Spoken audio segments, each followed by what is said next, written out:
আপনার আমার নবী বিশ্ব নবী মুহাম্মাদুর রাসূলুল্লাহ সাল্লাল্লাহু আলাইহি ওয়াসাল্লাম যখন মেরাজে গেলেন, ষষ্ঠ আসমানে যাওয়ার পরে নবীজি তাকায় দেখেন বিশাল দেহের আকৃতি ধারণ করা একজন দাঁড়ায় আছে। নবীজি জিজ্ঞেস করেন, জিবরাইল বলো না ইনি কে? এবার জিবরাইল কয়, রাসূল আপনি চিনেন না, ইনি তো ইসরাফিল। নবীজি বলেন, সে নাকি বাঁশি বাজাবেন কিয়ামতের সময় কহা। এবার নবীজি বলেন, তাহলে আমি তার সামনে যাই একটু সালাম দিয়ে পরিচয় হয়, তার সাথে আমি একটু কথা বলি। আপনার আমার নবী বিশ্ব নবী মুহাম্মাদুর রাসূলুল্লাহ সাল্লাল্লাহু আলাইহি ওয়াসাল্লাম আস্তে আস্তে যায় ইসরাফিলের সামনে যায় দাঁড়ালেন। এবার সালাম দিলেন। ইসরাফিল সালামের জব আস্তে করে দিয়া তার সিংহা মুখে নিয়ে লাগায় দাঁড়ায়। এবার নবীজি বলেন, আজ এখানে আমি যখন দাঁড়াইছি, এবার রাসূল জিবরাইলকে বলে, জিবরাইল তুমি না আমারে বলছো গোটা আসমান আমারে দেখার জন্য পাগল হয়ে আছে, এই যে ওখানে ও দাঁড়ায় রয়েছে, আমি যে তারে সালাম দিলাম সে তো আমার দিকে তাকাইলই না। এবার জিবরাইল কয়, রাসূল সে মনে হয় ভাবতেছে না জানি কখন তারে হুকুম করা হয় বাঁশি বাজানোর জন্য। এবার নবীজি আস্তে আস্তে তার কানের কাছে যায় বলে, ইসরাফিল ভালো কইরা তুমি শুনে লও, পৃথিবীর জমিনে কোন মানুষের সাথে যদি তার শত্রুতা থাকে, যত বড় শত্রুই হোক বাড়িতে ডাইকায় না, তার বাড়ি ভাঙার জন্য লোক পাঠায় না, কারণ জমিন থেকে আসমানে আমি আসি নাই, আমারে আনছেন কে? আল্লাহ। সুবহানাল্লাযী আসরা বিআবদিহি লাইলাম মিনাল মাসজিদিল হারাম ইলাল মাসজিদিল আকসা আল্লাযী বারাকনা হাওলাহু লিনুরিয়াহু মিন আয়াতিনা ইন্নাহু হুয়াস সামিউল বাসীর। আল্লাহর নবী বলেন, ইসরাফিল ওই যে রব দুনিয়ার জমিন থেকে আমারে আসমানে উঠাই আনছেন, আমারে আকাশে উঠাইয়া জমিনে আমার ঘর বাড়ি ভাঙার জন্য তোমাকে বলবে না? এই কথা বলার সঙ্গে সঙ্গে ইসরাফিল তার বাঁশিটা একটু সরাইয়া বলেন, নবী আমি আপনার সাথে কথা বলতে আমারও তো মনে চাই। আলহামদুলিল্লাহিল্লাযী রাকা'a শাআইরাল ইসলাম في كل مكان وزمان والصلاة والسلام على أشرف الأنبياء محمد وعلى آله وصحبه ما دامت الملوان ونشهد أن لا إله إلا الله وحده لا شريك له ونشهد أن سيدنا وسندنا وحبيب ربنا ومحبوبنا ومعشوقنا ومولانا محمدا عبده ورسوله صلى الله تعالى عليه وعلى آله وأصحابه وبارك وسلم تسليما كثيرا. أما بعد فأعوذ بالله من الشيطان الرجيم. بسم الله الرحمن الرحيم. يا أيها الناس اتقوا ربكم إن زلزلة الساعة شيء عظيم يوم ترونها تذهل كل مرضعة عما أرضعت وتضع كل ذات حمل حملها وترى الناس سكارى وما هم بسكارى ولكن عذاب الله شديد صدق الله مولانا العظيم وصدق رسوله النبي الأمي الكريم ونحن على ذلك من الشاهدين والشاكرين والحمد لله رب العالمين اللهم صل على محمد وعلى آل محمد كما صليت على إبراهيم وعلى آل إبراهيم إنك حميد مجيد اللهم بارك على محمد وعلى آل محمد كما باركت على إبراهيم وعلى آل إبراهيم إنك حميد مجيد لا إله إلا الله الحليم الكريم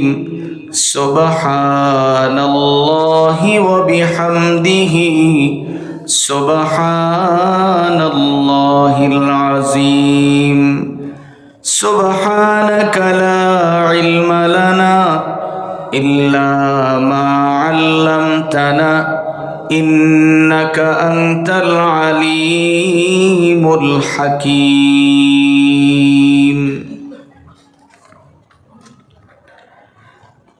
বাইতুত্তাজ জামে মসজিদ পরিচালনা পরিষদ কর্তৃক আয়োজিত 13তম বার্ষিক ওয়াজ মাহফিলের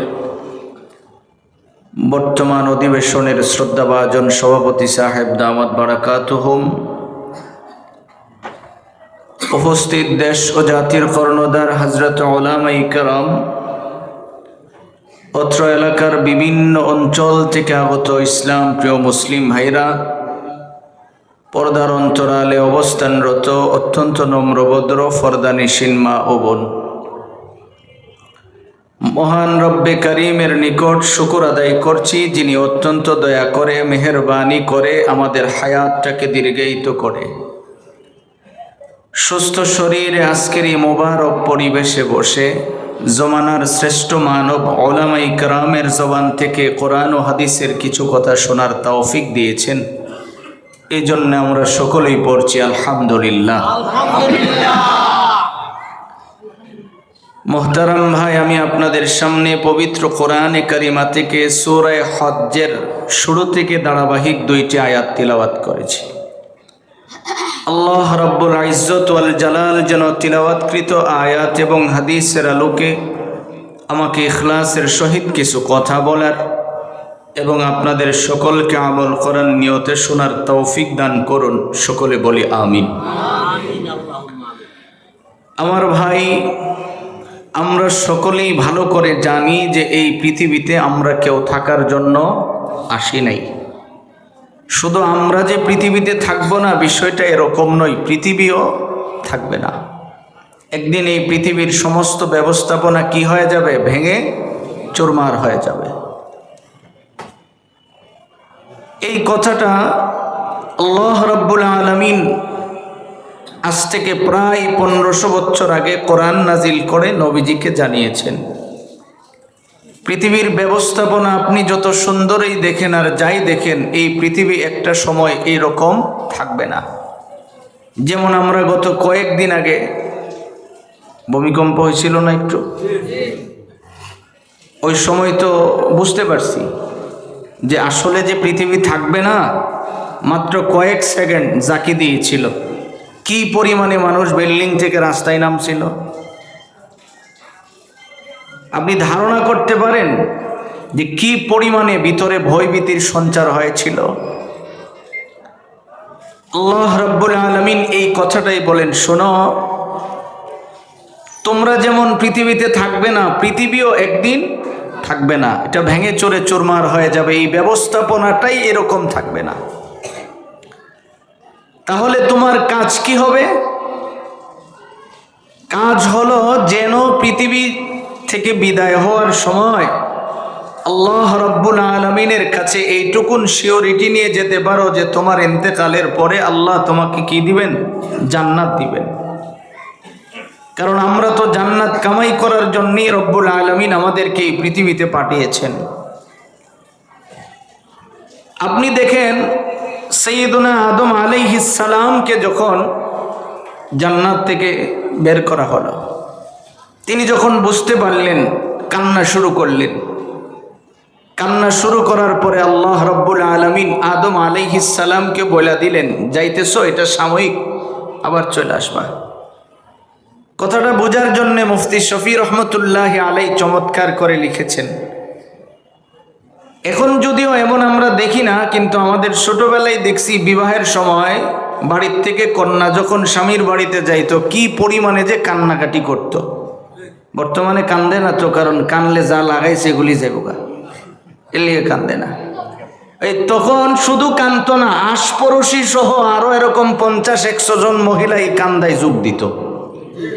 আমাদের ছোটবেলায় আমরা দেখছি যে এত পরিমাণে কান্ত মানুষ। আপনি মনে মনে ভাবতে পারেন যে আমি মনে হয় আমার বয়স কম, না, আমার 42 বছর বয়স। তাইলে আমি দেখছি না, মোটামুটি কিছু তো দেখছি। কি পরিমাণে মানুষ কান্ত। ওই কান্নার সময় হয় বায়ের গলায় ধরে কান্ত, না হয় শাসার গলার জড়াইয়া ধরতো। বাবারে তো খুঁজে পাওয়া যাইতো না, কারণ বাবার তো মন মানসিকতা তখন ভালো থাকে না। তো এই কান্দার সময় চাচা অথবা মামা তার কানে কানে বলতো, এই তো তুমি মাত্র যাইতেছো, আগামীকাল গিয়েই তো আমরা তোমারে লইম। বিষয়টা এরকম না যে আজকে খালি তুমি যাও, আগামীকাল গিয়ে আমরা তোমাকে ওখান থেকে নিয়ে আসবো। মুফতি শফি রহমতুল্লাহ আলাই লিখেন যে আল্লাহ রাব্বুল আলামিন তখন সাইয়্যিদনা আদমকে বললেন, খালি যাও, কিছুদিন পরে আবার জান্নাতে চলে আইবা। সুবহানাল্লাহ। তাহলে আমরা বুঝতে পারলাম যে আমাদের এই জায়গা থেকে ঘুরে ফিরে জান্নাতে যাওয়ার ব্যবস্থাটাই করা দরকার। কিন্তু আমি আপনি তো জান্নাতে যাওয়ার কতটুকুন প্রস্তুতি গ্রহণ করছি? আপনি যদি এখান থেকে বের হয়ে কোনো একটা বিল্ডিংয়ের দিকে তাকান, দেখবেন উপর দিয়া 5 তলা বা 7 তলা উঁচা করছে, অথবা 10 তলা, তার উপরে আবার উপরে 3-4টা রড বের হয়ে রয়েছে। মানে বুঝাইতেছে টাকার অভাবে আরো 1 তলা করা সম্ভব হচ্ছে না। বিষয়টা এরকম না? আপনারা আমার কথা বুঝেন? আপনি চিন্তা করে দেখেন যে আপনার এখান থেকে কি করার দরকার ছিল। যদি আমি এইটুকুন শিওর হতে পারতাম যে হ্যাঁ আমি 50 বছর থাকব, আমার যদি এইটুকুন শিওর থাকতো যে এখানে আমি 30 বছর থাকতে পারবো, তাহলে না হয় তার জন্য আমার একটা ব্যবস্থার দরকার ছিল। কিন্তু আমি কত সময় থাকবো এটা কি আমি জানি? আপনারা জানেন? শুধু এটা না, যিনি কিয়ামতের সময় সিংহা ফু দিবেন, ইসরাফিল আলাইহিস সালাম, যার কাছে এই বাঁশিটা দেওয়া আছে, তিনি নিজেও তো জানেন না কখন বাজাবেন। তিনি নিজেও তো জানেন না কোন সময় এটা ফু দিবেন। একটু ভালো করে আপনি খেয়াল করলে বুঝবেন। আমার তিলাওয়াতকৃত আয়াতের তাফসীর লিখতে যাইয়া মুফাসসিরিন ইকরাম এখানে আরেকটা আয়াত টেনে নিয়ে আসছেন। আপনার আমার নবী, বিশ্ব নবী মুহাম্মদুর রাসূলুল্লাহ, সকলেই পড়ি সাল্লাল্লাহু আলাইহি ওয়াসাল্লাম। নবীজির কাছে গ্রাম দেশ থেকে একজন সাহাবী আসলো। গ্রাম্য সাহাবী, তেমন শিক্ষিত না, ভালো মন্দ বুঝে কম। তিনি আসলেন, তার নাম হারিস ইবনে হাফি। তাফসীরে মাজিজির মধ্যে আল্লামা আব্দুল মাজিদ দরিয়াবাদী বলেন, একেবারে গ্রাম দেশ থেকে আসছে, তার চেহারার পরিবেশ ভালো না, পরনের পোশাক সুন্দর না, দেখতে শুনতে ভালো না, কিন্তু তিনি আসলেন নবীজির কাছে। আয়েশা রসুলকে সালাম দিলেন। সালাম দেওয়ার পরে নবীজির সামনে বসলেন। এবার মুসাফা করার জন্য তিনি যখন হাত বাড়িয়ে দিলেন, আমাদের নবীজি হাত দিলেন, তিনি হাতে ধরলেন, দয়রা এখন আর হাত ছাড়ে না। সাহাবীরা দেখতেছেন যে রসুলের হাত যেভাবে টান দিয়া ধরে রাখছে, মনে হইতেছে যে নবীজির কষ্ট হচ্ছে, কিন্তু তিনি তো ছাড়েন না, এই জন্য রসুল টান দিয়া নেন না। আমরা হইলে তো যারা দিয়ে ফলাই দিলে পারি। কোনো কারণে যদি একটু নেতা হন যায় তাহলে তো অবস্থাই খারাপ। খালি মাত ধরে আঙ্গুল দিয়ে বেরিয়ে বেরিয়ে মানুষে গেল হইলে। ওই সাহাবি নবীজির হাত ধরে রাখছে, রসুলও ধরেই রাখছে। এবার সাহাবি কয়, রসুল আপনার কাছে আমার কয়েকটা প্রশ্ন, আপনি আমার এই প্রশ্নগুলির জবাব দিবেন। আমি অনেক কষ্ট করে আইছি, আমি জানি আপনি ছাড়া এই প্রশ্নগুলির জবাব কেউ দিতে পারবেন না। 1 নাম্বার, আপনি কয়া দেন কিয়ামত কোন দিন হবে? আচ্ছা বলেন তো, কিয়ামত কোন দিন হবে এটা কে জানেন? একটু দিল থেকে বলুন না, কে জানেন? আল্লাহ শব্দটা বলার সময় মুখটা গোল করে, এটা হৃদয় থেকে বলা চায়, কারণ এটা হৃদয়ের শব্দ। পৃথিবীর জমিনে আল্লাহ রব্বুল আলামিন ছাড়া আমাদের আপন কেউ আছেন?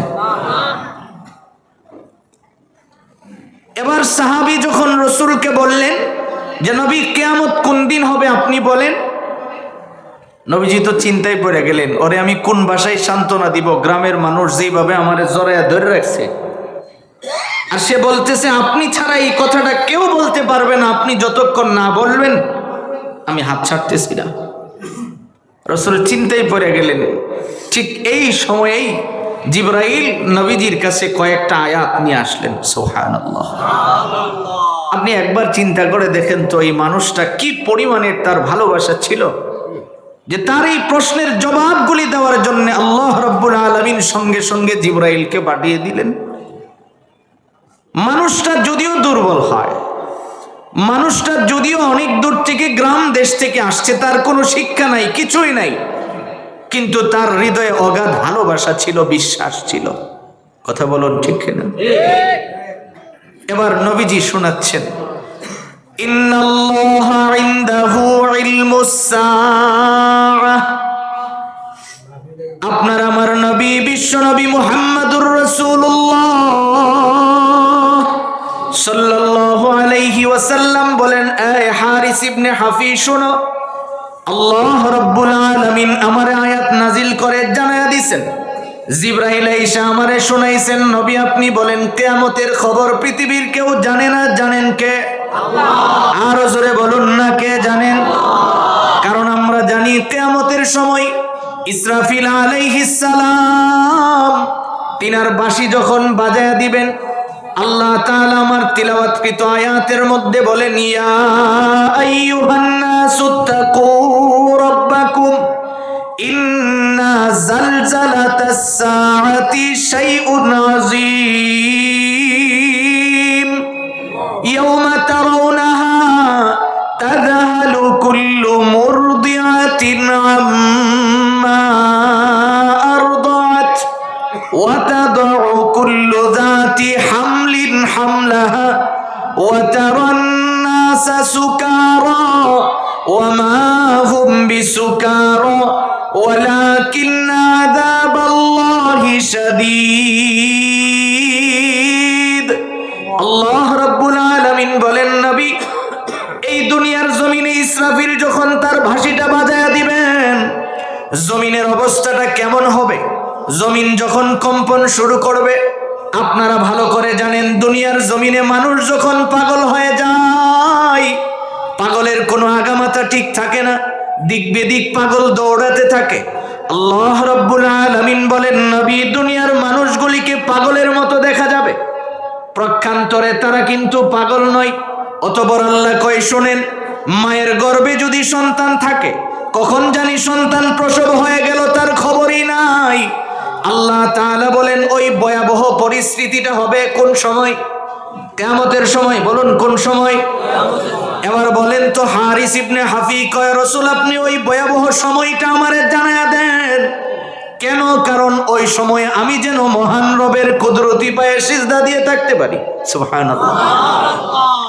কারণ আমি যদি জমিনে সিজদা দিয়ে থাইকা যাই, আমি যদি আমার রবের কুদরতি পায়ে সিজদাটা ঝুঁকায়া দেই, আমি আমার কপাল যদি আমার রবের পায়ের মধ্যে লাগায়া দেই, এবার দুনিয়া ভেঙে চুরে চুরমার হয়ে যাক, আমার তো আর কোনো ভয় নাই।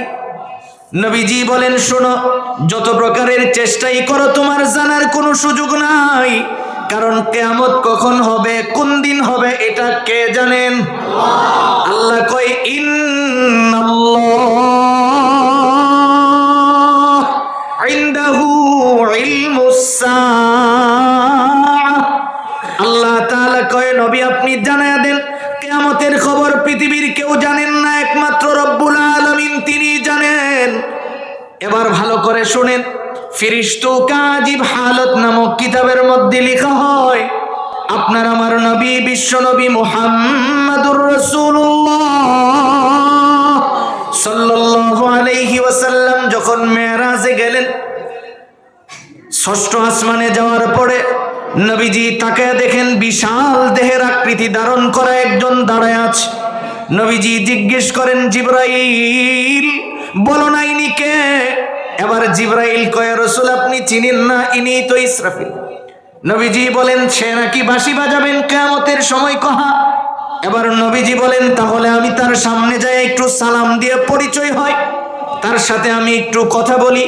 আপনার আমার নবী বিশ্ব নবী মুহাম্মাদুর রাসূলুল্লাহ সাল্লাল্লাহু আলাইহি ওয়াসাল্লাম আস্তে আস্তে যায় ইসরাফিলের সামনে যায় দাঁড়ালেন। এবার সালাম দিলেন। ইসরাফিল সালামের জবাব আস্তে করে দিয়া তার সিংহা মুখে নিয়ে লাগায় দাঁড়ায়। এবার নবীজি বলেন আজ এখানে আমি যখন দাঁড়াইছি, এবার রাসূল জিবরাইলকে বলে জিবরাইল তুমি না আমারে বলছো গোটা আসমান আমারে দেখার জন্য পাগল হয়ে আছে, এই যে ওখানে ও দাঁড়ায় রয়েছে আমি যে তারে সালাম দিলাম সে তো আমার দিকে তাকাইলই না। এবার জিবরাইল কয় রাসূল সে মনে হয় ভাবতেছে না জানি কখন তারে হুকুম করা হয় বাঁশি বাজানোর জন্য। এবার নবীজি আস্তে আস্তে তার কানের কাছে যায় বলে ইসরাফিল ভালো কইরা তুমি শুনে নাও, পৃথিবীর জমিনে কোন মানুষের সাথে যদি তার শত্রুতা থাকে, যত বড় শত্রুই হোক বাড়িতে ডাইকায় না, তার বাড়ি ভাঙার জন্য লোক পাঠায় না। কারণ জমিন থেকে আসমানে আমি আসি নাই, আমারে আনছেন কে? আল্লাহ। সুবহানাল্লাযী আসরা বিআবদিহি লাইলাম মিনাল মাসজিদিল হারাম ইলাল মাসজিদিল আকসা الذي باركنا حوله لنريه من آياتنا إنه هو السميع البصير। আল্লাহর নবী বলেন ইসরাফিল ওই যে রব দুনিয়ার জমিন থেকে আমারে আসমানে উঠাই আনছেন, আমারে আকাশে উঠাইয়া জমিনে আমার ঘর বাড়ি ভাঙার জন্য তোমাকে বলবে না? এই কথা বলার সঙ্গে সঙ্গে ইসরাফিল তার বাঁশিটা একটু সরাইয়া বলেন নবী আমি আপনার সাথে কথা বলতে আমারও তো মনে চাই, কিন্তু আল্লাহ রাব্বুল আলামিন আমার কাছে এই বাঁশিটা দিয়ে বলে দিস ইসরাফিল মুখের মধ্যে লাগাইয়া রেডি হয়ে দাঁড়ায়া থাকবা, আমি যখন বলবো তখনই তুমি বাঁশি বাজাইবা। এবার বলেন তো দেখি ইসরাফিল নিজে জানি কিনা কোন দিন ফু দিব? বলেন না জানি কিনা? তাইলে আমি আপনি জানবো কি করে? আপনার আমার নবী বলেন হারিস ইবনে হাফি তুমি ভালো কইরা শুনে নাও, কিয়ামতের খবর পৃথিবীর কেউ জানে না, এটা জানেন কে? আল্লাহ একমাত্র জানেন। গোটা পৃথিবীর সবাই যদি চেষ্টাও করে জানা কোনোদিন সম্ভব হবে না। অতঃপর হারিস ইবনে হাফি কয় রাসূল আমার 2 নম্বরের প্রশ্নটা আপনার কাছে ছিল যে আপনি বলে দেন এখন খেজুরের মৌসুম, বৃষ্টি হচ্ছে না, বৃষ্টি কখন হবে? এখন বলেন তো বৃষ্টি কি আমাদের নিয়ন্ত্রণে? বৃষ্টির নিয়ন্ত্রণ কে করেন? আল্লাহ করেন। গোটা পৃথিবীর মানুষ যদি চেষ্টা করে আসমান থেকে বৃষ্টি নামানো সম্ভব? কৃত্রিম বৃষ্টি বানাতে পারবে কিন্তু আসমান থেকে বৃষ্টি বানানো সম্ভব হবে না। হারিস ইবনে হাফি কয় আমাদের খেজুর নষ্ট হচ্ছে, আপনি বলেন না বৃষ্টি কখন হবে? বুখারীর হাদিস শোনাই শোনেন, মুসা আলাইহিস সালামের জামানায় বৃষ্টি বন্ধ হয়ে গেছে। তিনি সকলকে বললেন চলো আমরা ইস্তেসকার নামাজ আদায় করব, আল্লাহর কাছে দোয়া করব। সকলে একসাথে জড়ো হলেন, দোয়া করবেন বৃষ্টির জন্য। দোয়া হাত ওঠায় কয় আল্লাহ বৃষ্টি দরকার, বৃষ্টি দিয়ে দাও। আল্লাহ রব্বুল আলামিন সঙ্গে সঙ্গে জানায়া দিলেন কানতে পারবা বৃষ্টি হবে না, কাইন্দা কোনো লাভ নাই। মুসা আলাইহিস সালাম কয় কেন?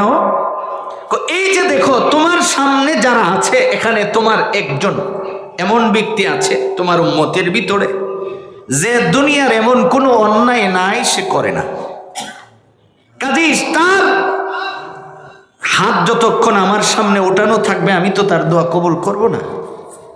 মুসা আলাইহিস সালাম ঘোষণা দিয়ে দিলেন, কে আছো বের হয়ে যাও, কে আছো এখান থেকে বের হয়ে যাও। আচ্ছা বলুন তো মুসা আলাইহিস সালাম নরম না গরম ছিল? উনার সামনে দিয়ে যদি লোকটা বের হয় যেতে পারবে এখান থেকে? এবার মানুষটা আপনারা এই বশির মিল এলাকার ভাইজান আপনারা একটু চিন্তা করে দেখেন, এই যে মানুষটা নিচের দিকে তাকাইছে, তাফসীরের কিতাবে আসছে শুধু মাটির দিকে তাকাইছে, তাকে আল্লাহ রব্বুল আলামিনের সাথে সে কথা বলতেছে, না রব তুমি আমার এত সুন্দর করে বানাইছো, এত খাবার দাবারের ব্যবস্থা করছো, আমার সব কিছু তুমি করতেছো, কিন্তু একটা বারের জন্য তো তুমি আমার খাবার বন্ধ করো নাই, কিন্তু আজকে তুমি কেন আমারে মুসারে দিয়ে মায়ের খাওয়াইতে দিব? তোমার ইচ্ছা হইলে তুমি আমারে মায়েরা ফেলাও, মুসাকে দিয়ে আমাকে কেন মায়ের খাওয়াতে হবে? এই যে কথাটা বলছেন তাফসীরের কিতাবে আসছে, বলতে বলতে তার চোখ দিয়ে পানি ঝরতেছে, কারণ ভয় তো তার ভিতরে কাজ করতেছে, যদি কোনো কারণে মুসা দেখা ফেলাই তাইলে আমার অবস্থাটা তো খারাপ হয়ে যাবে। এই কথাটা বইলা ওনার চোখ থেকে এক ফোঁটা পানি নিচে আসে নাই, এর আগেই আল্লাহ রব্বুল আলামিন আসমান থেকে ওজোরে বৃষ্টি দিয়ে দিলেন। এই বৃষ্টি দেখা মুসা আলাইহিস সালাম কয়, আল্লাহ তোমার সাথে তো আমার কোনো শত্রুতা নাই, তুমি নিজে আমারে কইলা বৃষ্টি দিবা না, আর আমি লোকগুলির জানাইলাম তাদের সামনে তুমি আমারে কেন বেইজ্জত করলা? তুমি নিজেই তো কিছু বৃষ্টি দিবা না, তো এখন দিলা কেন? আল্লাহ রব্বুল আলামিন কয়, মুসা তুমি জানো না যার জন্য আমি বৃষ্টি বন্ধ করছিলাম ও আমার কাছে এইভাবে বলছে যে তার মুখটার দিকে তাকায় আমি আর সহ্য করতে পারি না, আমি সঙ্গে সঙ্গে বৃষ্টি দিয়ে দিছি। কেন জানেন? কারণ আপনার পুরাটা বডি বানিয়েছেন ফিরিস্তার মাধ্যমে, এখান থেকে নিচের অংশটা পুরাটা কার মাধ্যমে বানানো হয়েছে? ফিরিস্তাদের মাধ্যমে। আর এই উপরের এই অংশটার মধ্যে আল্লাহ রব্বুল আলামিন তার কুদরতি হাত ব্যবহার করেছেন। এই জন্য মানুষের চেহারার মধ্যে ঘুষি মারণ হারাম। রাগ করে বউরে যে এমনি মারেন বুঝলেন, বাচ্চারা যে থাপ্পড় মারেন বুঝলেন, আল্লাহ রসুল নিষেধ করেছেন যে কমসে কম এর উফরে মায়ের ফিট করো না, ফিটা দেওয়ার জায়গা আছে নির্ধারিত কিছু।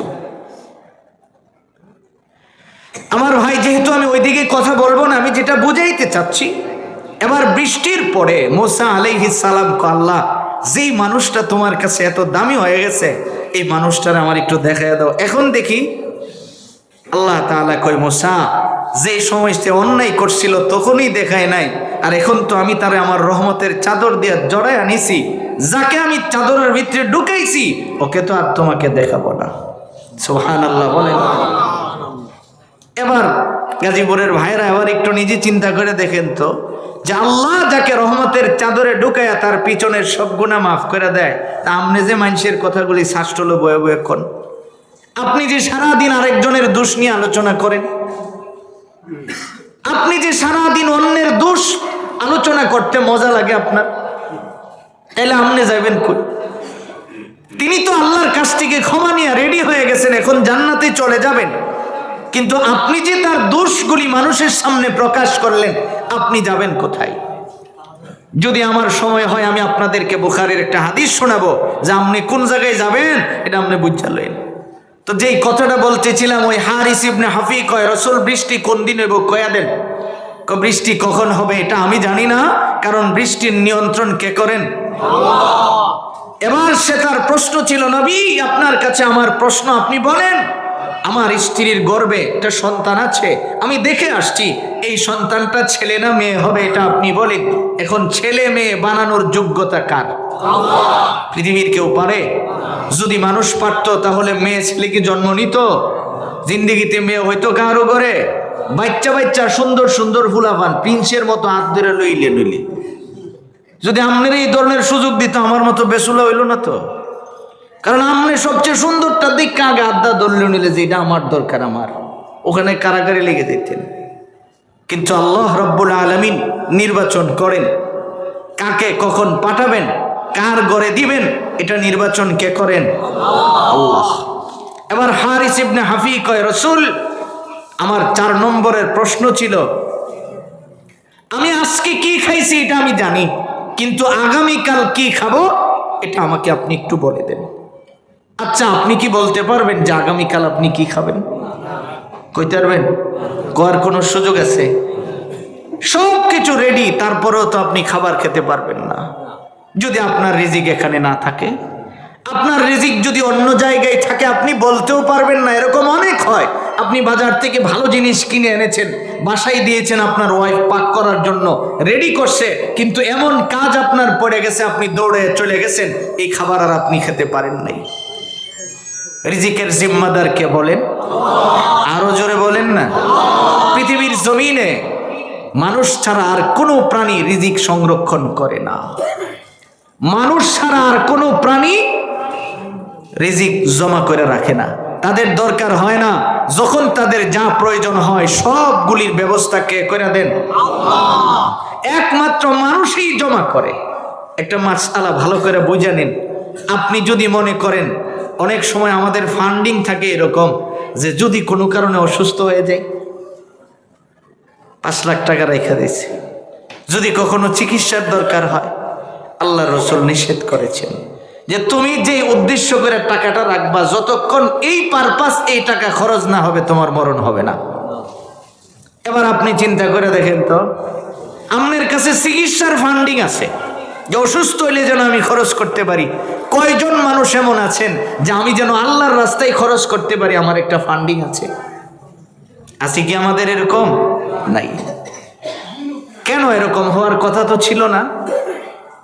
অথচ নবীজির সুন্নাত তো ছিল এরকম, আমি 1000 টাকা খরচ করছি, ওখান থেকে 50 টাকা আলাদা করে রেখে দিব, এটা আমি কোনো গরিব মিসকিনের পিছনে খরচ করব, এটা আমি মসজিদ মাদ্রাসায় খরচ করব, এক কথায় আল্লাহর রাস্তায় এটা আমি খরচ করব। তো এইরকম করে যদি আমার কাছে একটা ফান্ডিং থাকতো, তাহলে কি আমার আর আল্লাহর রাস্তায় খরচ করতে কোনো অসুবিধা হইতো? না থাকার কারণে আমি চিন্তা করি কেমনে দিব।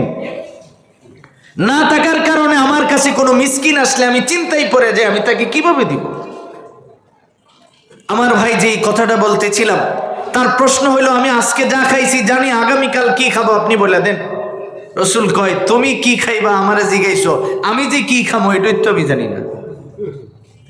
আমি যে কি খামো এটাই তো আমার জানা নাই। কারণ রিজিকের ব্যবস্থা কে করেন? আল্লাহ। আরো জোরে বলুন না, আল্লাহ।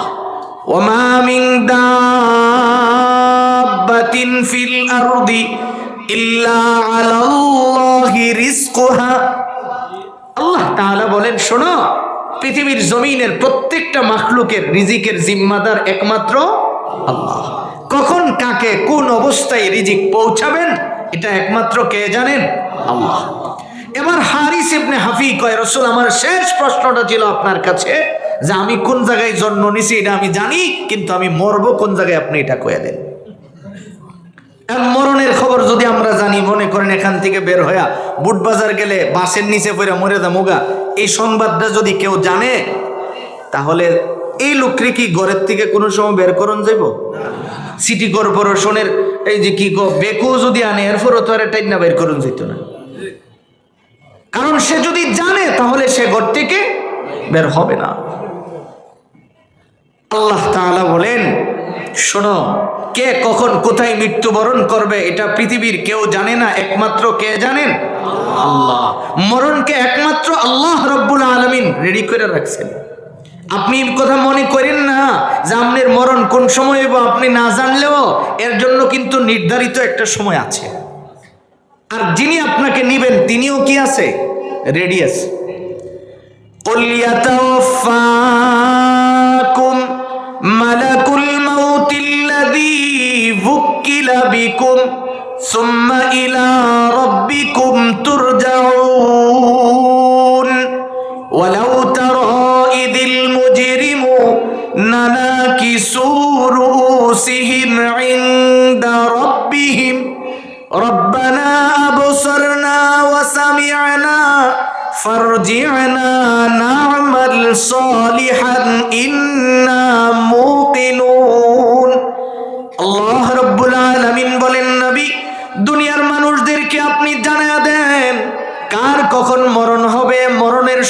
কখন হবে এটা পৃথিবীর কেউ জানে না, কিন্তু মরণের সময়ের জন্য আমি নির্ধারিত একজনকে লাগায় রাখছি, মালাকুল মউত রেডিয়াস।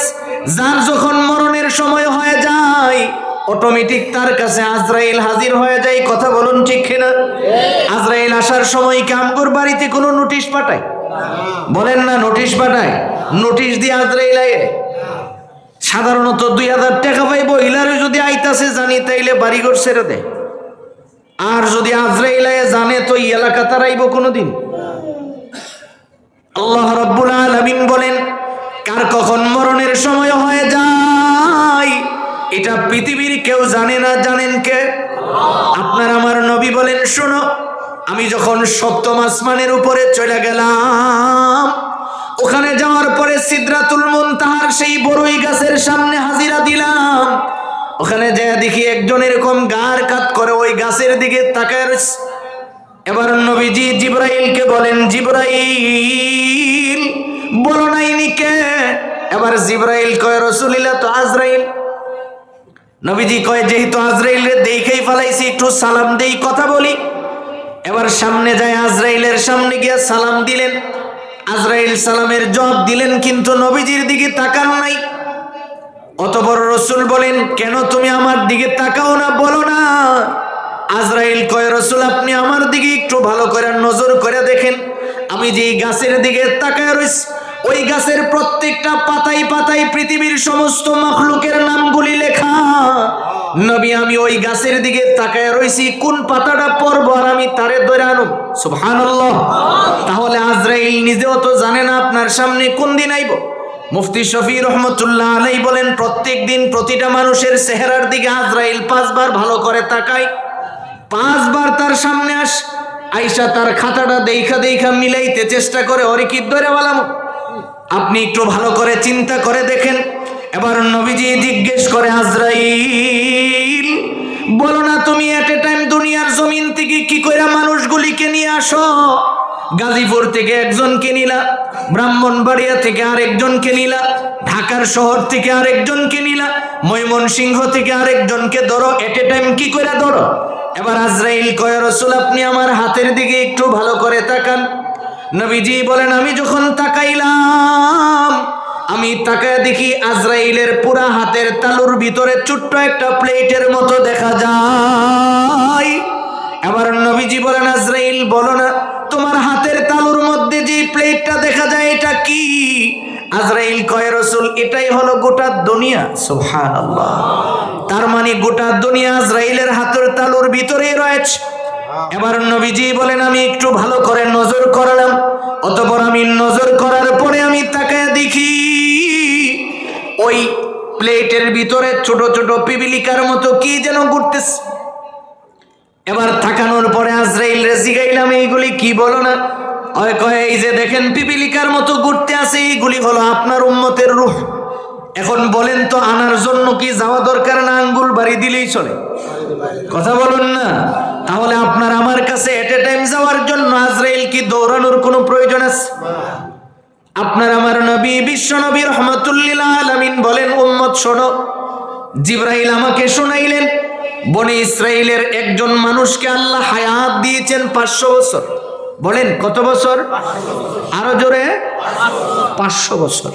আমাদের হায়াত কতদিন? 60 থেকে 70 হয়। 500 বছর না, খালি 200 বছর যদি হায়াত থাকতো, এলার যন্ত্রণায় কোনো মানুষ থাকতাম নইলে এমনি তো থাকুন যায় না। 500 বছর পর্যন্ত আল্লাহ তার হায়াত দিয়া ইনি পাহাড়ের চূড়ায়। নবীজি বলেন, জিবরাইল আমাকে শোনাইছেন, রাসূল বনি ইসরাইলের এই মানুষটার হায়াত ছিল 500 বছর। তিনি যেই জায়গায় ছিলেন পাহাড়ের চূড়ায় থাকতেন, যেখানে তিনি বসবাস করতেন ওনার ডান পাশ দিয়ে একটা ছিদ্র করা ছিল। ওই ছিদ্র থেকে আল্লাহ রাব্বুল আলামিন তারে 500 বছর জান্নাতের পানি পান করাইছেন। মানুষটার জীবন কত সুন্দর ছিল। তিনি পাহাড়ের চূড়ার থেকে উজু বানানোর জন্য নিচে নামতেন, নিচে নদীর সাগরের নিচে উজু করার জন্য সেখানে নিচে নামে। এই জায়গায় যখন 2 বেলা উজুর জন্য যাইতেন, 2 বেলা নিচে নামলে ওখানে দেখতেন 2 পাতা বিশিষ্ট একটা গাছ।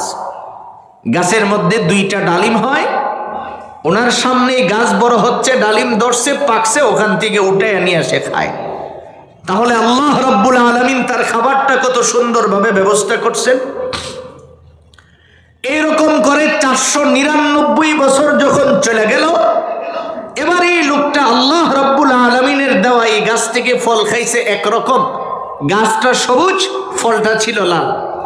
এখন 499 বছর পরে হঠাৎ করে উনি উজু বানাতে যায় দেখে গাছের দিকে তাকাইছে, কিন্তু গাছের কালার ভিন্ন হয়ে গেছে, পাতাগুলি হলুদ হয়ে গেছে।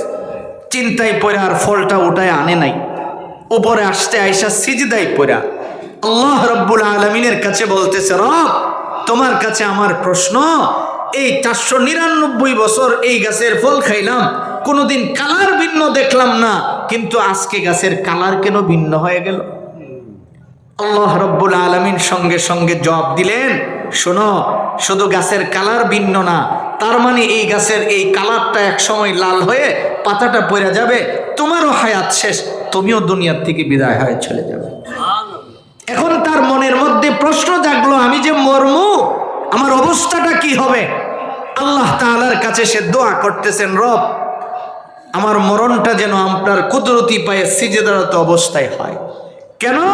হাসরের দিন আমি যেন ওই সিজদারত অবস্থায় আপনার সামনে দাঁড়াতে পারি। সুবহানাল্লাহ। এবার সে বলতেছে, আল্লাহ দুনিয়ার জমিনে সূর্যের কাজ হলো মরা জিনিসকে শুকায় ফেলা, আপনি সূর্যকে বলে দিবেন সূর্য যেন আমাকে না শুকায়। বাতাসের কাজ হলো মরা জিনিসকে উড়ায় নিয়ে যাওয়া, আপনি বাতাসকে বলে দিবেন সে যেন আমাকে না সরায়। মাটির কাজ হলো শুকনো জিনিস খেয়ে ফেলা, আপনি মাটিকে বলে দিবেন সে যেন আমাকে না খায়। নবীজি বলেন, বনি ইসরাইলের এই ব্যক্তির দোয়া আল্লাহ রাব্বুল আলামিন কবুল করছেন।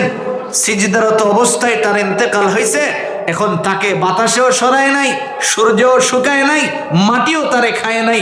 আল্লাহ তাআলার সামনে যখন সে দাঁড়াবে, দাঁড়ানোর পরে আল্লাহ রাব্বুল আলামিন বলবেন, যাও তুমি আমার রহমতে জান্নাতে চলে যাও। লোকটা এবার কইব, আল্লাহ 500 বছরের ভিতরে দুনিয়ার কোনো জিন্দিগি করি নাই, তোমার ইবাদত করলাম, তুমি একটাবারও আমার ইবাদতের কথা কইলা না, খালি কইলা তোমার রহমতে চলে যেতাম, এটা কি হইল? আল্লাহ রাব্বুল আলামিন তখন বলবেন, তুমি কি চাও? কয় আমি একটু, এই যে আমি 500 বছর হায়াতে কত ইবাদত করছি, আমি এগুলি একটু শুনতে চাই। আল্লাহ তাআলা কয়, হিসাব মিলাইবা? তো মিলাও। এই সাগরের উপরে পাহাড়ের চূড়ায় রাইখা যে আমি তোমারে এই 500 বছর পর্যন্ত খালি ফ্রেশ একটা পানি খাওয়াইছি, এই পানিটার পরিবর্তেই তো তোমার ইবাদত কুলাবে না, কারণ তোমাকে আমি যে পরিমাণের বিশুদ্ধ পানি পান করাইছি। আপনি একটু, এখন তো আর মানুষ ব্যাককল না, আপনারা তো সবাই চালাক, একটু হিসাব নিকাশ করে দেখেন তো, আমাদের শরীরে 2টা কিডনি আছে না? এটা কি পরিমাণের পানি পরিশুদ্ধ করে? আপনি পানি খাচ্ছেন, ওখান থেকে এটা, ওখান থেকে আপনার যা যা প্রয়োজন পানির থেকে শরীরে এইগুলিকে আলাদা করে রেখে দেয়, আর পানিটাকে প্রস্রাব আকারে বের করে দেয়। যাদের কিডনি বিকল হয়েছে তারা জানে কি পরিমাণের কষ্ট করতে হয়।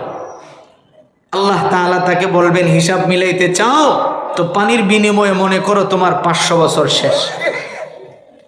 নবীজি বলতেছেন, 500 বছর যখন শেষ হয়ে গেল, এখন তো তার জিরো, আর কোনো ইবাদত নাই, তো করবে কি? সিদ্ধান্ত তো এখন জাহান্নামী হয়ে যেতে হবে। এখন তো তিনি কাঁদেন, আল্লাহ তাআলার কাছে বলেন, রব আমি আপনার রহমতেই জান্নাত চাই, আমার আর হিসাবের দরকার নাই। আপনি চিন্তা করে দেখেন তো, যে আপনি যত কিছুই করেন, তো আমরা এমন কিছু কি করছি যে এগুলি আল্লাহর সামনে হিসাবে নিয়ে দাঁড়াতে পারবো? এমন কি আমাদের কিছু আছে? তাহলে আমরা মরণের প্রস্তুতিটা কি করে নিলাম? আল্লাহ তাআলা যে আমার তিলাওয়াতকৃত আয়াতে বললেন, এই পৃথিবীকে আপনি এত মহব্বত দিলেন, ফাইলিং করে এর উপরে আপনি 50 তলা বিল্ডিং বানালেন, আপনি ফাইলিং করে এখানে 10 তলা 15 তলা বিল্ডিং থাকলেন, এই বিল্ডিং কি আপনাকে জান্নাত দিয়ে দিবেন? বলেন না দিবেন? তাহলে কিয়ামত যে হবে এটা তো নিশ্চিত, কোনো সন্দেহ আছে? আমরা যে মরে যাবো এতে কোনো সন্দেহ আছে? তাহলে আমরাও মরে যাব, দুনিয়াও ভেঙে চুরে চুরমার হয়ে যাবে। তাহলে আমরা দুনিয়ার মধ্য থেকে কি নিয়ে গেলাম, আমাদের এটা হলো বোঝার বিষয়। এই দুনিয়ার থেকে আমরা কি নিয়ে গেলাম? বলেছিলাম আপনাদেরকে একটা হাদিস শোনাবো। আপনি ইবাদত অল্প করেন, কিন্তু কিছু অহেতুক কাজ আছে, এইগুলি যদি আপনি ছেড়ে দেন, আপনি মরণে হাসরে কোথাও আটকাবেন না। অহেতুক কাজগুলি কি আপনি একটু ভালো করে বুঝেন। নবীজি আপনারা যেমন বসে আছেন, সাহাবাই কেরাম এইভাবে নবীজির সামনে বসা। আল্লাহ রসুল সাহাবাই কেরামের সামনে বলতেছেন, এই সাহাবীরা বলো তো দেখি দুনিয়ার জমিনে সবচেয়ে অসহায় ব্যক্তিটাকে? সাহাবাই কেরাম মুচকে হেসে দেয়া কয়, রসুল দুনিয়াতে যার সহায় সম্বল নাই তিনি তো অসহায়। নবীজি বলেন, তিনি অসহায়? বলো তো হাসরের দিন সবচেয়ে অসহায় কে হবে?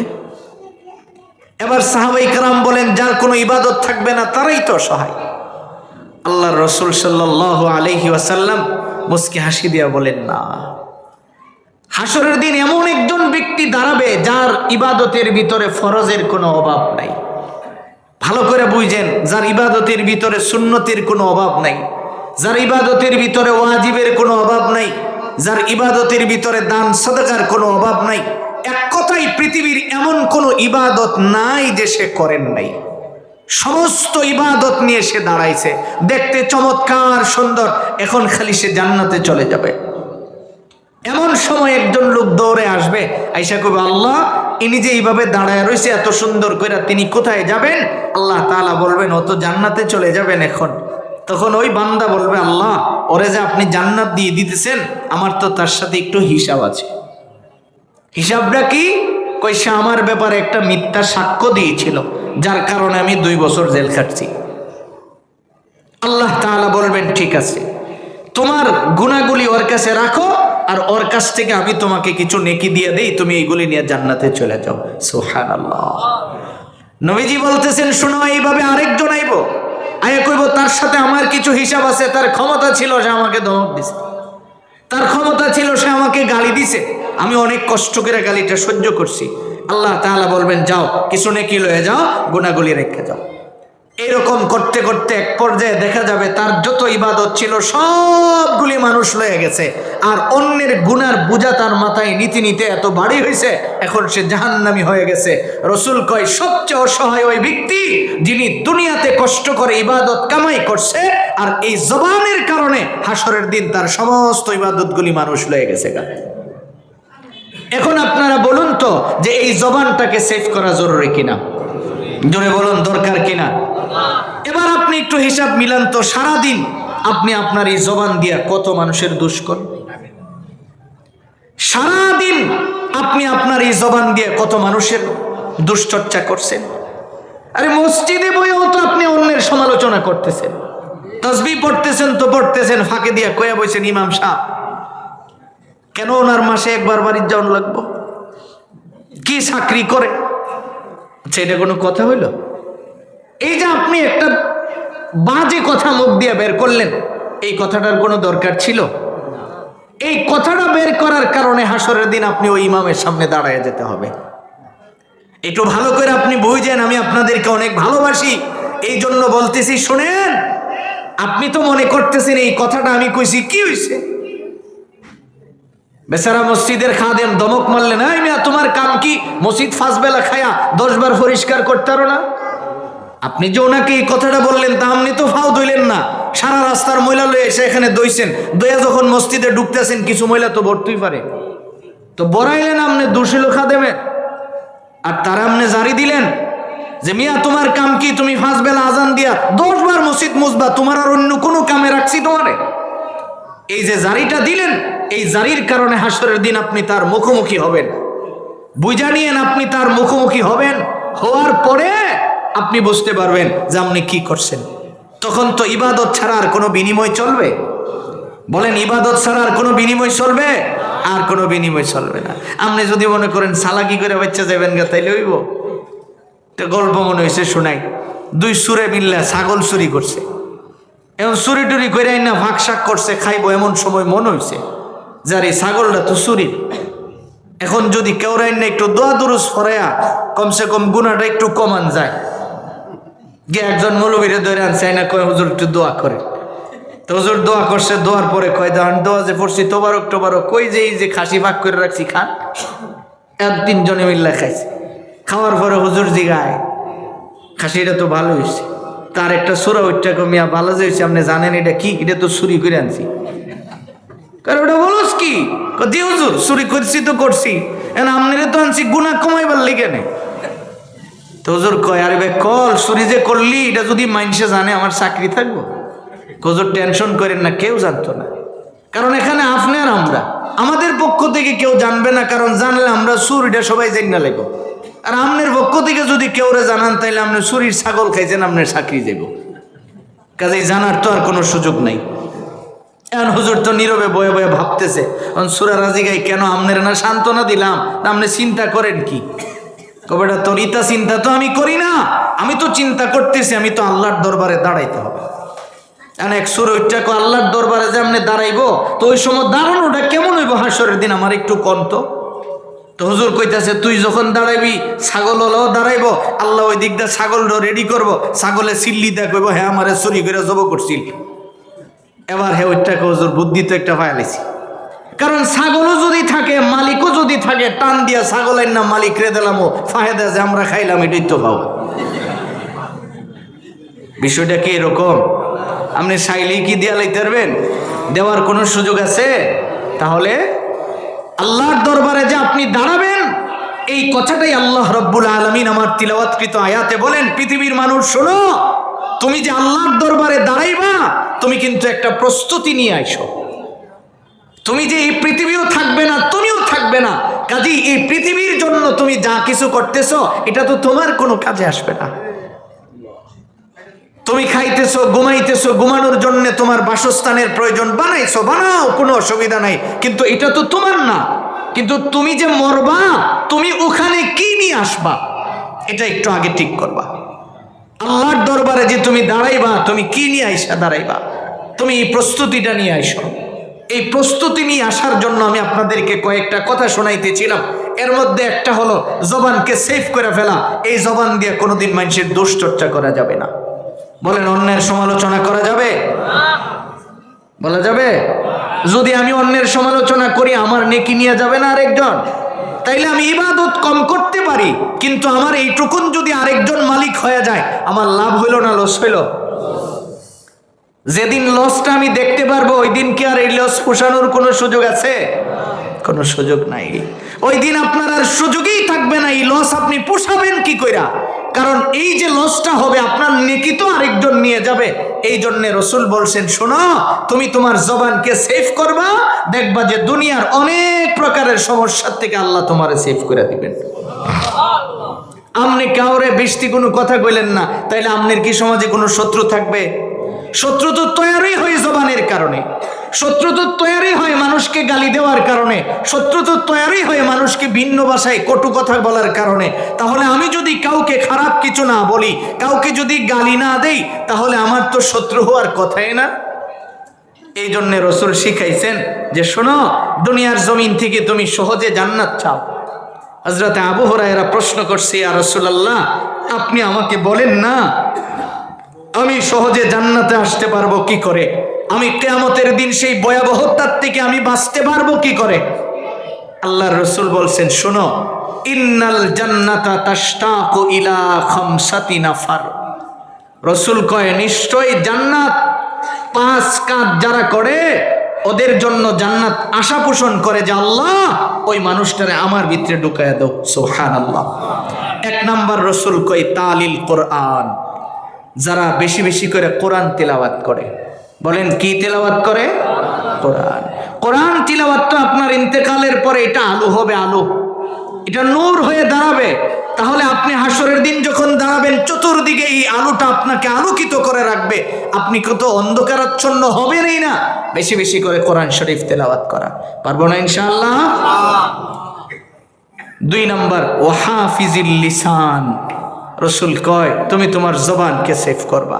যেই কথাটা আপনাদের সামনে বলতেছিলাম, আমার ভাইজান নবীজির সাহাবী হযরতে ইকরিমা রাদিয়াল্লাহু তাআলা আনহু বলেন, পৃথিবীর মানুষ শোনো, আপনার আমার নবী বিশ্ব নবী মুহাম্মাদুর রাসূলুল্লাহ সাল্লাল্লাহু আলাইহি ওয়াসাল্লামের প্রসিদ্ধ একজন সাহাবী, যিনি কোরআন শরীফ তেলাওয়াত করার জন্য আব্দুল্লাহ ইবনে মাসউদ সারাটা জীবন কোরআন তিলাওয়াতের জন্য বিলি করে দিলেন।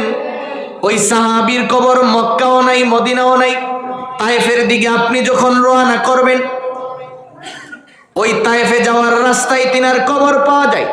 হযরতে ইকরিমা বলেন, পৃথিবীর মানুষ শোনো, আমি যখন তার সফর সঙ্গী হয়ে গেলাম, যোহর থেকে আসরের মাঝামাঝি সময়ে তার ইন্তেকাল হয়। আসরের পরে জানাজা পড়া তাড়াতাড়ি মাগরিবের আগে আমরা দাফন করার জন্য রেডি হয়ে গেলাম। হযরতে ইকরিমা বলেন, আমি যখন দাফন করার জন্য লাশটা কবরে রাখলাম, লাশ কবরে রাখার পরে আমি তাকায় দেখি লাশটা আমি কবরে নামাইছি।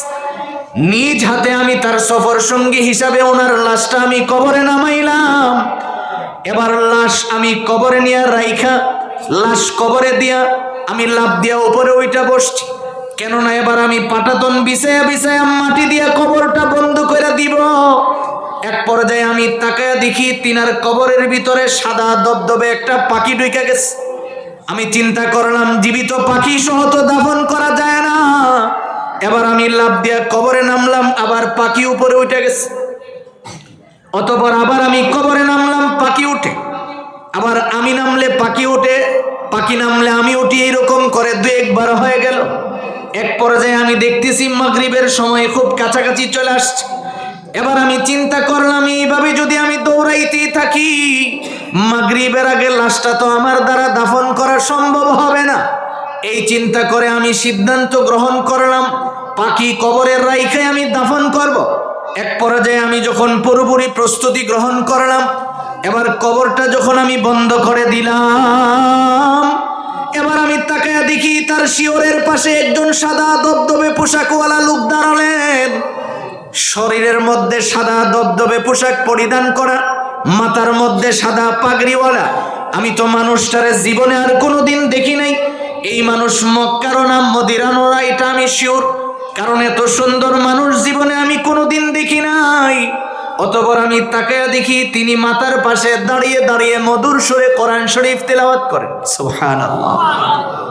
লা ইউকাল্লিফুল্লাহু নাফসান ইল্লা বুসআহা লাহা মা কাসাবাত ওয়া আলাইহা মাকতাসাবাত রব্বানা লা তুআখিযনা ইন নাসিনা আও আখতানা রব্বানা ওয়া লা তাহমিল আলাইনা ইসরান কামা হামালতাহু আলাল্লাযীনা মিন ক্বাবলিনা রব্বানা ওয়া লা তুহাম্মিলনা মা লা তাকাতা লানা বিহি ওয়া'ফু আন্না ওয়াগফির লানা ওয়ারহামনা আনতা মাওলানা ফানসুরনা আলাল কওমিল কাফিরিন। হযরত ইকরিমা বলেন, আমি তাকায়া দেখি এইভাবে বারবার তিলাওয়াত করলেন। অতঃপর আমি চিন্তা করলাম, তার লাশটা আগে দাফন শেষ করি। লাশ দাফন করা যখন শেষ হয়ে যায়, মাগরিবের আজান হয়ে যায়, তাড়াতাড়ি আমি নামাজের জন্য মসজিদে প্রবেশ করলাম। মনে মনে সিদ্ধান্ত নিলাম, নামাজ আদায় করার পরে আমি যাই আর ওরে জিজ্ঞামো, আপনি কোন জায়গা থেকে আসছেন? এত সুন্দর করে আপনি কেন দাঁড়ায় দাঁড়ায় তিলাওয়াত করলেন? হযরত ইকরিমা বলেন, নামাজের পরে আমি খুঁজা দেখি মানুষটার নাই। মনের ভিতরে এই ব্যথা নিয়ে আমি যখন মদিনায় প্রবেশ করলাম, মদিনায় প্রবেশ করে আমি হযরতে সালমানে ফারসিকে পাইছি। ওরে জিগাইছি যে সাহাবীর ইন্তেকালের পরে এইভাবে কেন কোরআনের তিলাওয়াত আমি শুনলাম? এত সুন্দর মানুষও দেখলাম, সাদা রঙের পাখিও আমি দেখলাম। সালমানে ফারসি আমারে কয়, তুমি কি নবীজির হাদিসটা শোনো নাই? আল্লাহর রাসূল বলছেন, যারা দুনিয়ার জমিনে কোরআন তিলাওয়াত করে, ওরা যদি মরে যায় তাদের কবরের ভিতরে কোরআন আলো হয়ে ঢুইকা যায়। সুবহানাল্লাহ। আরেক বর্ণনায় আসছে, পাখি হয়ে তার সিনার উপরে বৈশা যায়। এই জন্যই তো রাসূল কই, তাড়াতাড়ি জান্নাতে যাইতে চাও, দুনিয়ার জমিনে কাজ করবা 5টা, ইন্তেকালের পরে দেখবা জান্নাত 8টা দরওয়াজাই তোমারে ডাকতেছে। সুবহানাল্লাহ।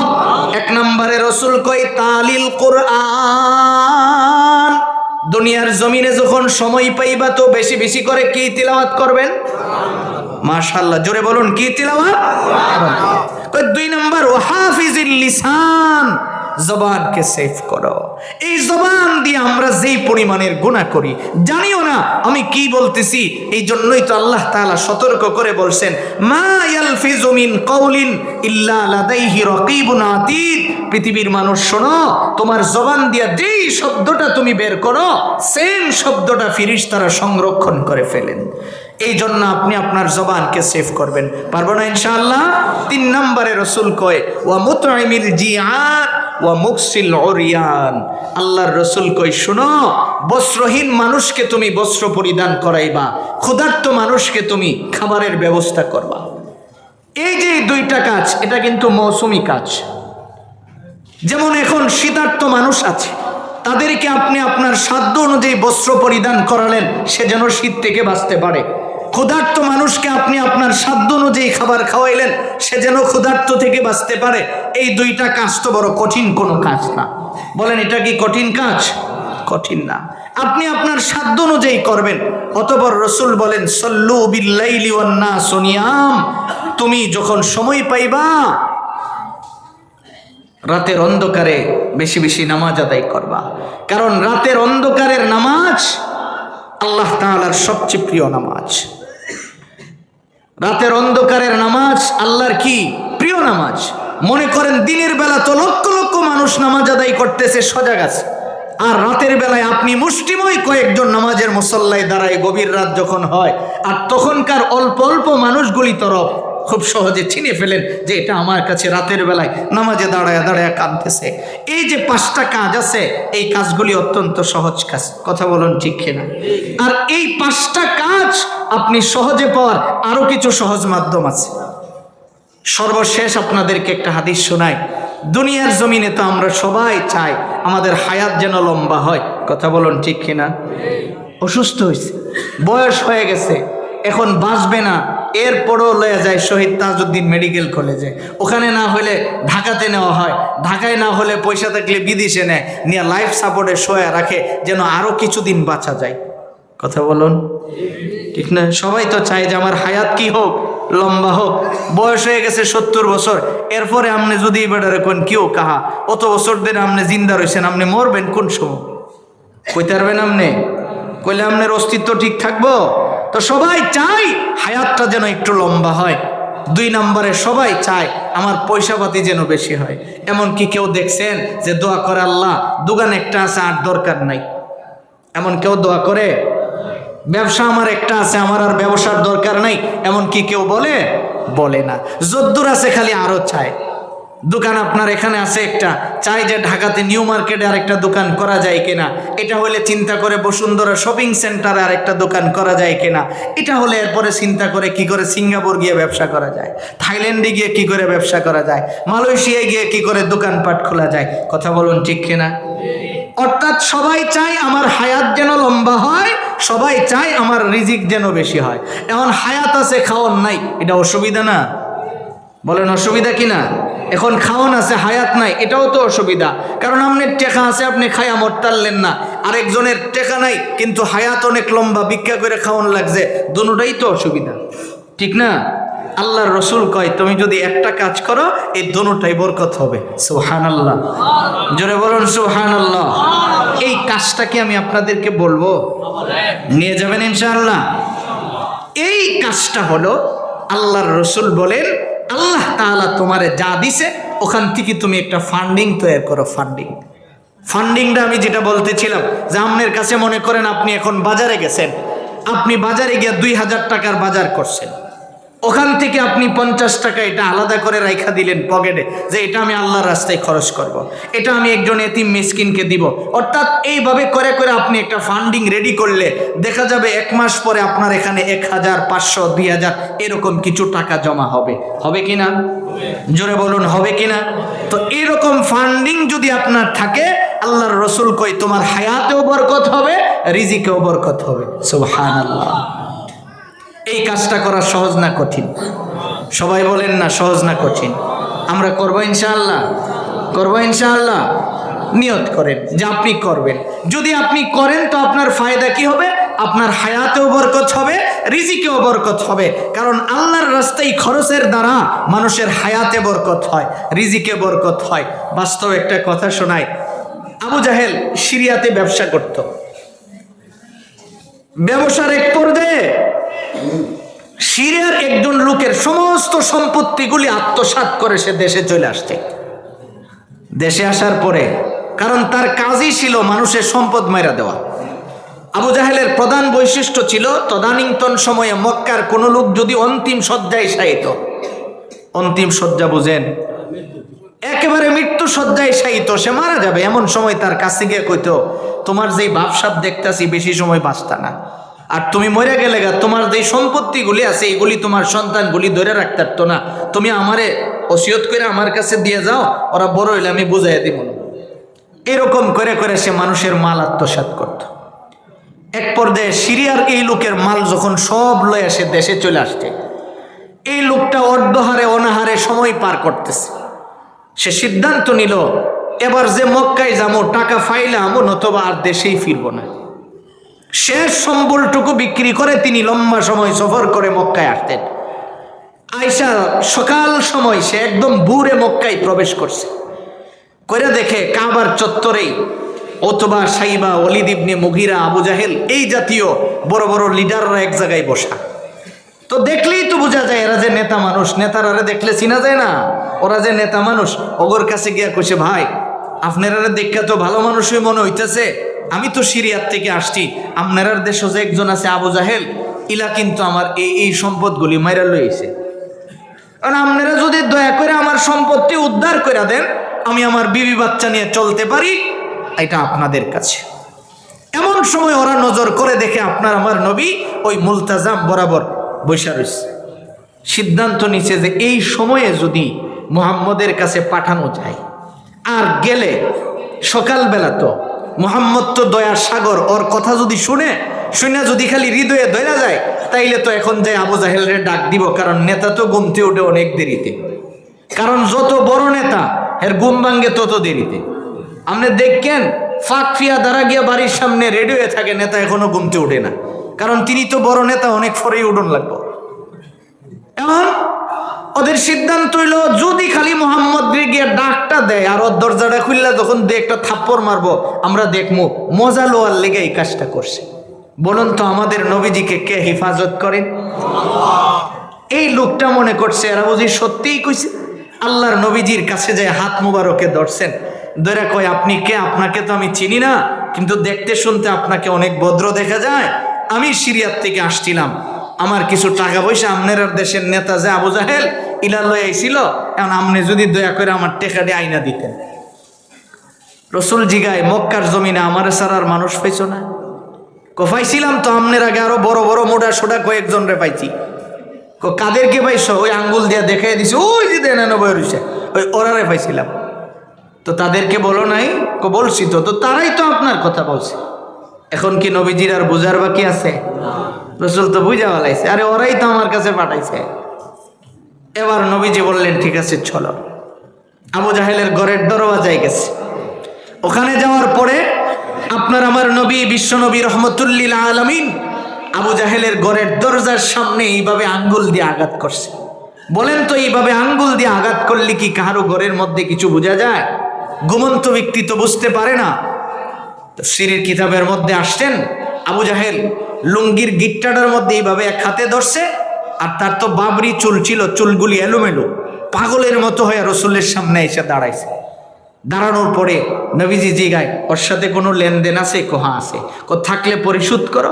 সাথে সাথে আবু জাহেল ঘর থেকে 1 পুটলা টাকা এনা ওর হাতে উঠাইয়া দিছে। আগামীকাল সুবহানাল্লাহ কইেন। ভাবতেছেন কষ্ট করে আমি কমো, সবটা যদি বনবেরার দিকে জায়গা চিন্তায় পড়ে দিছেন। এবার আবু জাহেল 1 গাট্টি টাকা দিয়ে কিছুক্ষণ পরে না আরেকটা পুটলা আবু জাহেল নবীজির হাতে দিছে। এর জীবনে একবার মানুষকে দিছে, আর সারা জীবন খালি আনছে। যেই দিছে বিখ্যাত নেতারা দৌড়ে আইছে, নবীজি তো চলে গেছে, নেতারা দৌড়ে আইছে। দৌড়ে আইসা কয়, মিয়া আমরার সামনে গিয়া গরম গরম বক্তব্য দাও, আর বাতিজার সামনে তো ঠিকই চেয়াদালাইছ। আবু জাহেল কয়, সব জায়গায় মাতবরি করিস না, আমার চেয়ে বেশি বুঝতে চেষ্টা করিস না। কারণ জানোস কি, মুহাম্মদ যখন আমার ঘরে আঙ্গুল দিয়ে ইশারা করছে, আমার তো মনে হয়েছে গোটা পৃথিবীর মধ্যে যেন ভূমিকম্প শুরু হয়ে গেছে। এমন ভূমিকম্প হইলে আপনারা যেমনি খালি দৌড়ে বিল্ডিংতে নামছেন, আমি তো নিজেই দেখছি কি পরিমাণে রাস্তাঘাট বন্ধ হয়ে গেছে, মানুষ নাইমা যেইভাবে নামছেন, নামার সময় তো আর ওই শরীরের কাপড়েরও চিন্তা করছেন না যে কি আছে না আছে। তা আবু জাহেল কয়, ভূমিকম্প হয়েছে তো আমার তো নামনই লাগবো, এর লিগে লুঙ্গিটা ফিনবার টাইম পাইছি না। এই যে দেখ, এক হাতে ধরে রয়েছি, এইভাবেই তো বাইরেছি, এখন বাইরে তো দেখি আরো বিপদে পড়ছি। নবী যে আমার সামনে দাঁড়ায় রয়েছে মুহাম্মদ, আর তার ডানে বামে দুইটা ভাগ হা করে আমার দিকে তাকায়া জিহ্বা নাড়াইতেছে আর কইতেছে, সাবধান হয়ে দাও। এখন যদি রসুল তোমার কাছ থেকে খালি হাতে ফিরে, টাকা দিবি না ফেড হইবি? তাৎক্ষণিক টাকা পরিশোধ করলাম। এখন টাকা পরিশোধ করার পরে দেখি ওরা তো যায় না। এখন তো মুহাম্মদের একটা কথা আমার মনে হয়ে গেছে যে আস-সাদকাতু তারাদ্দুল বালা, সদগার দ্বারা মুসিবত দূর হয়ে যায়, এই কথাটা আমার মনে হয়ে গেছে। এই জন্য আমি আরেক ফুটলা আমি সদকা করে দিলাম, লাও লয়া দাও, তবু আপাতত জান খান বাসায়। আমার ভাই, এই জন্য বলতেছিলাম, রসুল কয়, হায়াত বাড়াইবা, রিজিক বাড়াইবা, আল্লাহর রাস্তায় সদকা করো, দেখবা হায়াতও বাড়বে, রিজিকও বাড়বে। আমরা তো চাই আমাদের হায়াত বাড়ুক, চাই না? রিজিক বাড়ুক, এটা আমরা চাই। তো যদি চাই তো আমাদের একটা ফান্ডিং রেডি করতে হবে। আজকের পরে করবো ইনশাআল্লাহ, সবাই করবো ইনশাআল্লাহ।